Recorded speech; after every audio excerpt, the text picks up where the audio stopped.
അസ്സലാമു അലൈക്കും വറഹ്മത്തുള്ളാഹി വബറകാതുഹു. നമ്മുടെ കോഴിക്കോടുകാരനായ ഒരു ചെറുപ്പക്കാരൻ, അദ്ദേഹം കുറേ നാളിങ്ങനെ കാത്തിരുന്ന് ജോലിക്ക് വേണ്ടി അന്വേഷിച്ച് ഗൾഫിലൊരു ജോലി കിട്ടുകയാണ്. കുഴപ്പമില്ലാത്ത രീതിയിൽ തുടങ്ങി നന്നായി അധ്വാനിച്ച് 2 വർഷം കഴിഞ്ഞ് പൈസയൊക്കെ ഉണ്ടാക്കിയിട്ട് ഇങ്ങനെ വീട്ടിലേക്ക് ഒരു പെരുന്നാളിനോടടുത്ത സമയത്ത് ഇങ്ങനെ വരികയാണ്. എയർപോർട്ടിൽ പോയി കുടുംബക്കാരൊക്കെ അവനെ സ്വീകരിച്ച് കൊണ്ടുവന്നു. വീട്ടിലെത്തിയപ്പോൾ അവൻ്റെ സാലറി എന്നോണം കുറച്ച് പൈസ എടുത്ത് വാപ്പാടെ കയ്യിലേക്ക് കൊടുത്തു. വാപ്പാടെ കണ്ണിങ്ങനെ നിറഞ്ഞു. അന്ന് വാപ്പ ഒരു 100 രൂപ അതിൽ നിന്ന് എടുത്തിട്ട് പറഞ്ഞു, മോനെ ഇത് ഉമ്മാടെ കയ്യിലേക്ക് കൊടുക്ക്. അപ്പോൾ ഉമ്മ പറഞ്ഞു, എനിക്കെന്തിനാ, അത് നിങ്ങൾ വെക്ക്. അല്ലടി, ഇത് നീ പിടിക്ക്. ആ സമയത്ത് ഉമ്മ പറയുന്നുണ്ട്, മോനോട് ഉമ്മക്കൊരു കാര്യം പറയാനുണ്ട്. ഉമ്മയുടെ ഒരു കൂട്ടുകാരി ഉണ്ട്, അവൾ വിധവയാണ്, ഭർത്താവ് മരിച്ചു പോയിട്ടുണ്ട് കേട്ടോ. അവൾക്ക് 3 മക്കളാണ്, 3 യത്തീം കുട്ടികളാണ്, കുഞ്ഞുങ്ങളാണ്. പെരുന്നാളൊക്കെ അല്ലേ വന്നെ, അവർക്കൊന്നും കഴിക്കാനും കുടിക്കാനൊന്നും ഉണ്ടാവില്ല. എൻ്റെ മോൻ എന്തെങ്കിലുമൊക്കെ ഒന്ന് അവർക്ക് വാങ്ങിക്കൊണ്ടുപോയി കൊടുക്കണം കേട്ടോ. ഞാനത് ചെയ്യാം ഉമ്മ, വന്ന് ക്ഷീണിച്ചിരിക്കുകയല്ലേ, വാ നമുക്ക് ഭക്ഷണമൊക്കെ കഴിക്കാം. അപ്പോൾ നല്ല സുഭിക്ഷമായ ഭക്ഷണം, ഗൾഫിൽ നിന്ന് വന്നല്ലേ, നല്ല അടിപൊളി ഫുഡൊക്കെ കഴിച്ച് ആ ഫുഡൊക്കെ കഴിച്ചപ്പോഴത്തേക്ക് ആകെ തളർന്നു. ആ സോഫയിൽ അദ്ദേഹം ഇങ്ങനെ കിടന്നിങ്ങനെ ഉറങ്ങിപ്പോവാണ്. ഉറക്കത്തിൽ പെട്ടെന്നൊരു സ്വപ്നം കാണാൻ 3 കുഞ്ഞുങ്ങളിങ്ങനെ കൈ ഉയർത്തിയിട്ട് ആമീൻ ആമീൻ ആമീൻ എന്ന് പറയുന്നുണ്ട്. സ്വപ്നത്തിൽ നിന്ന് ഞെട്ടിയങ്ങ് എഴുന്നേക്കാണ്. അപ്പോഴാണ് അദ്ദേഹത്തിന് ഓർമ്മ വരുന്നത്, പടച്ചോനെ, എൻ്റെ ഉമ്മ 3 യത്തീം കുട്ടികളുടെ കാര്യം പറഞ്ഞിരുന്നല്ലോ, ഞാനത് വിട്ടുപോയല്ലോ അല്ലാ. അദ്ദേഹം വേഗം വീട്ടിൽ നിന്ന് ഇറങ്ങി ഓടുകയാണ്. നല്ല പലചരക്ക് കടയിൽ അതുപോലെ തന്നെ സൂപ്പർ മാർക്കറ്റൊക്കെ കയറി ഇറങ്ങി ഒരു വീട്ടിലേക്ക് ആവശ്യമുള്ള ഒരുപാട് ദിവസത്തേക്ക് ആവശ്യമുള്ള സാധനങ്ങൾ 1-2 ചാക്കുകളിലാക്കി തന്നെ അദ്ദേഹം മേടിക്കുന്നുണ്ട്. അപ്പോഴേക്ക് ചെറിയൊരു ചാറ്റൽ മഴയും തുടങ്ങി. അദ്ദേഹം സ്ഥലമൊക്കെ ഉമ്മ പറഞ്ഞതന്വേഷിച്ച് കണ്ടുപിടിച്ച് അവിടെ എത്തുമ്പോഴുണ്ട് വണ്ടിയൊന്നും അങ്ങോട്ട് കിടക്കില്ല, ചെറിയൊരു ഇടവഴിയാണ്.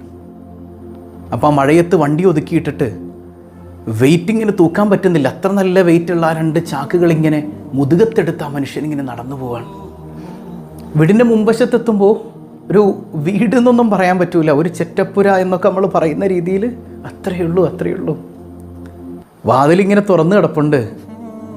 ആ മനുഷ്യനിങ്ങനെ വാതിലിൽ മുട്ടുമ്പോൾ 6 വയസ്സ് മാത്രമുള്ളൊരു കുഞ്ഞിങ്ങനെ, ഏതാണ്ട് 6 വയസ്സ് തോന്നിപ്പിക്കുന്നൊരു കുഞ്ഞ് വന്നു.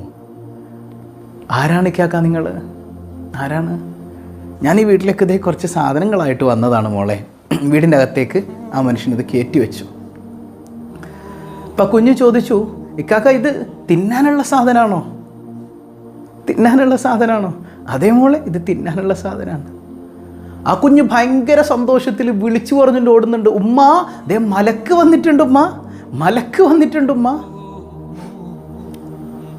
അദ്ദേഹം ഇങ്ങനെ ഞെട്ടിത്തെരിച്ചു നിന്നുപോയി. വല്ലാത്തൊരു അനുഭൂതി, തൻ്റെ ശരീരത്തിൽ എവിടെ ഒരു പ്രകമ്പനം പോലെ. ബാക്കിയുള്ള 2 കുട്ടികളും കൂടെ ഓടി വന്നു. ആ കുട്ടിത്തമൊക്കെ ആ മുഖത്ത് മാത്രമേ ഉള്ളൂ കേട്ടോ. അവരുടെ ശരീരം മുഴുവൻ ശുഷ്കിച്ചതുപോലെ പട്ടിണിക്കോലങ്ങൾ എന്ന് പറയുന്ന രീതിയിലാണ് ആ പാവപ്പെട്ട പിഞ്ചു കുഞ്ഞുങ്ങളുള്ളത്. മറ്റു കുഞ്ഞുങ്ങളും വിളിച്ചു പറഞ്ഞു, ഉമ്മ ആദ്യം മലക്ക് വന്നിട്ടുണ്ട്. മറയുടെ പിന്നിൽ നിന്ന് ആ സ്ത്രീ ചോദിക്കുന്നുണ്ട്, ആരാ മോനെ വന്നിരിക്കുന്നത്? ഉമ്മ, ഞാൻ നിങ്ങളുടെ കൂട്ടുകാരി ഇന്നാലിന്നാളുടെ മകനാണ്, കുറച്ച് സാധനങ്ങളായിട്ട് വന്നതാണ് ഉമ്മ. അൽഹംദുലില്ലാ, എൻ്റെ പൊന്നു മോനെ, അള്ളാഹു അനുഗ്രഹിക്കട്ടെ. പിന്നെ ഉമ്മ, കുഞ്ഞുങ്ങളെന്താ എന്നെക്കുറിച്ച് മലക്കെന്ന് പറഞ്ഞത്? അതൊന്ന് എനിക്കറിയണം കേട്ടോ, എന്താണ് അങ്ങനെ പറയാൻ കാരണം എന്ന്. പൊന്നു മോനെ, ഇക്കുള്ളിടത്തോളം കാലം ഞങ്ങൾ സന്തോഷത്തോടെ ജീവിച്ചു, ഒരാളുടെ മുമ്പിൽ കൈ നീട്ടിയിട്ടില്ല കേട്ടോ. മൂപ്പര് മരിച്ചപ്പോൾ കുറേ പേരൊക്കെ സഹായിച്ചു, അവരുടെയൊക്കെ കനിവ് കൊണ്ട് തന്നെ ഞങ്ങൾ ജീവിച്ചത്. പക്ഷേ കുറേ നാൾ കഴിഞ്ഞപ്പോൾ അവരും മടുത്ത്, പിന്നെ ഞങ്ങൾക്ക് പോയി കൈ നീട്ടാനുള്ള മടി കൊണ്ടാ 1-2 ദിവസമായിട്ട് എൻ്റെ കുഞ്ഞുങ്ങൾ പട്ടിണിയായിരുന്നു. ഞങ്ങളിങ്ങനെ നിസ്കാരം കഴിഞ്ഞിട്ട് കൂട്ടത്തോടെ ഇരുന്ന് ദുആ ചെയ്യും, പട്ടിണി മാറ്റണേ അല്ലാഹ്. എൻ്റെ കുഞ്ഞുങ്ങളിങ്ങനെ കരയാൻ തുടങ്ങിയപ്പോൾ ഞാൻ പറഞ്ഞു, മക്കൾ വിഷമിക്കണ്ട, അല്ലാഹു തആല നല്ല ഭക്ഷണമൊക്കെ ആയിട്ട് പടച്ചോൻ്റെ മലക്കിനെ പറഞ്ഞയക്കും, എൻ്റെ മക്കളെ ആശ്വസിപ്പിക്കാൻ പറഞ്ഞതാണ് ഞാൻ. എൻ്റെ മോന് ഭക്ഷണമായിട്ട് വന്നപ്പോഴേ കുഞ്ഞുങ്ങൾ കരുതി നീ മലക്കാണെന്ന്. ഒരൊറ്റ കരച്ചില സഹോദരൻ, പൊട്ടിക്കരഞ്ഞു പോയി. എൻ്റെ ജീവിതത്തിൽ ഞാൻ ഇതുവരെ ഇത്രയധികം ഒരു സന്തോഷം നിറഞ്ഞ ഒരവസ്ഥ, മനസ്സിന് ഇത്രമേൽ സന്തോഷം നൽകിയ ഒരവസ്ഥ ഞാൻ ഇതുവരെ അനുഭവിച്ചിട്ടില്ല. ഇത്രമേൽ വലിയ സംതൃപ്തിയും ഞാൻ അനുഭവിച്ചിട്ടില്ല. പടച്ചവനെ, ഈ പാവങ്ങളെ ചേർത്തു പിടിക്കാൻ എനിക്കൊരവസരം നീ തന്നല്ലോ അല്ലാ എന്നോർത്ത് ഞാൻ സുജൂദിൽ വീണു എന്നാ ചെറുപ്പക്കാരൻ പറയാം. ഒന്ന് ചിന്തിച്ചു നോക്കിയ സഹോദരങ്ങളെ, നമുക്കും ഇങ്ങനെ മലക്കാകാൻ പറ്റും. ഒരുപാട് കുഞ്ഞുങ്ങൾ, പ്രയാസങ്ങൾ സഹിക്കുന്നവർ, പട്ടിണി കിടക്കുന്നവർ, ഭർത്താവ് മരിച്ചുപോയ വിധവകൾ. ഇന്നത്തെ കാലഘട്ടത്തിൽ ഏറ്റവും വലിയ ജിഹാദ് എന്താണെന്ന് പുണ്യനബി പറയുന്നുണ്ട്. അത് വിധവകളെ ചേർത്ത് പിടിക്കലാണ്, അനാഥരെ, അഗതികളെ ചേർത്ത് പിടിക്കലാണ്, അവരെ സഹായിക്കലാണെന്ന് മുഹമ്മദുർ റസൂലുള്ളാഹി സ്വല്ലല്ലാഹു അലൈഹി വസല്ലം. ബദരീങ്ങളോടൊപ്പം പാവങ്ങളെ സഹായിക്കുന്നവർക്ക് സ്ഥാനം. നമുക്കും ആകാമേ ഇങ്ങനെയുള്ള മലക്കുകളൊക്കെ.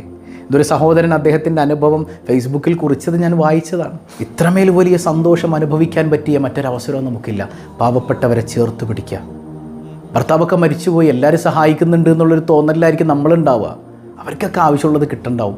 അങ്ങനെ ഒരു ചിന്ത നമ്മുടെ കൽബിൽ വന്നു പോകല്ലേ. കുറേ നാൾ കഴിയുമ്പോൾ ആരും തിരിഞ്ഞു നോക്കാനില്ലാതാവും. പിന്നെ അവർക്കും ചോദിക്കാൻ മടിയാണ്. ചോദിച്ചു വരുന്നവർക്ക് നമ്മൾ കൊടുക്കും. പക്ഷേ ചോദിക്കാൻ അഭിമാനം സമ്മതിക്കാതെ എല്ലാ വേദനയും സഹിച്ചു കഴിയുന്ന കുറേ മനുഷ്യരുണ്ട്. അവരെ നമ്മൾ ചേർത്ത് പിടിച്ചാലുണ്ടല്ലോ, അല്ലാഹ് നമ്മളെ കൈവിടൂല. ഉറപ്പാണ്. പാവപ്പെട്ടവരെ, അനാഥരെ, അഗതികളെ, വിധവകളെ നമ്മൾ ചേർത്ത് പിടിച്ചാലുണ്ടല്ലോ, റബ്ബുൽ ആലമീൻ ഒരിക്കലും നമ്മളെ കൈവിടുകയില്ല. അല്ലാഹു റബ്ബുൽ ആലമീൻ പട്ടിണിയിൽ നിന്ന്, ദാരിദ്ര്യത്തിൽ നിന്ന് നമ്മയും നമ്മുടെ അഹ്ലുകാരെയും കാത്തുരക്ഷിക്കുമാറാകട്ടെ.